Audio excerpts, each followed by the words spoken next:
So mga tol, nag-react po ang promoter na si Eddie Hearn ng Matchroom sa sumabog na balita noong nakaraan sa laban ng Gervonta Tank Davis versus Jake Paul sa Atlanta, USA na magaganap na sa November 15 sa isang exhibition match. Wika ni Eddie Hearn, hindi daw masisisi itong si Tank Davis, pera daw kasi ang habol nito kaya't pumalag daw ito kay Jake Paul. Malaking pera daw ang kikitain ni Tank Davis sa laban na yan, 20, 30 or 40 million dollars o kung ano man daw na numbers yan. Kesa daw sa laban dito kay Lamont Roach Jr. nakikita lang daw siya ng 7 to 8 million US dollars tapos 50-50 pa daw yung laban na yan. Pero hate daw ni Eddie Hearn ang laban na yan dahil isa daw yung exhibition tapos 14 ounce pa daw yung gloves na gagamitin. Hindi nga daw niya alam kung ano ang mangyayari. Tapos si Jake Paul tumitimbang daw ng 210 to 220 pounds. Lalabanan lang si Tank Davis ng 135 pounds. So kakaiba nga daw ang laban na yan. Dagdag pa nga po ni Eddie Hearn mga tol, wala na daw sa puso ni Tank Davis ang boxing. Sa kabilang banda naman mga tol, Shakur Stevenson,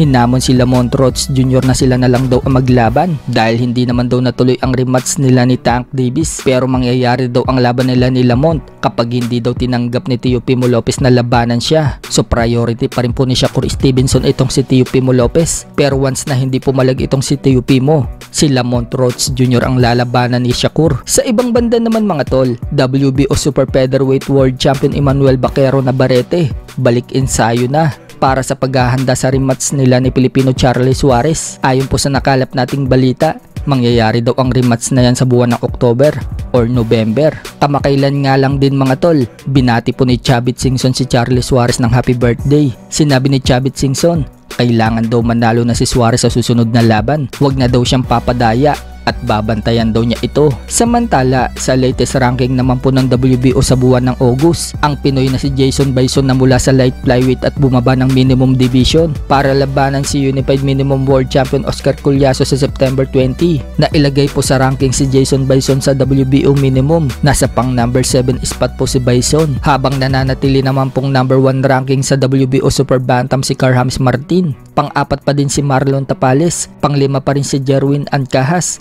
at pang-6 pa rin po si General Casimero.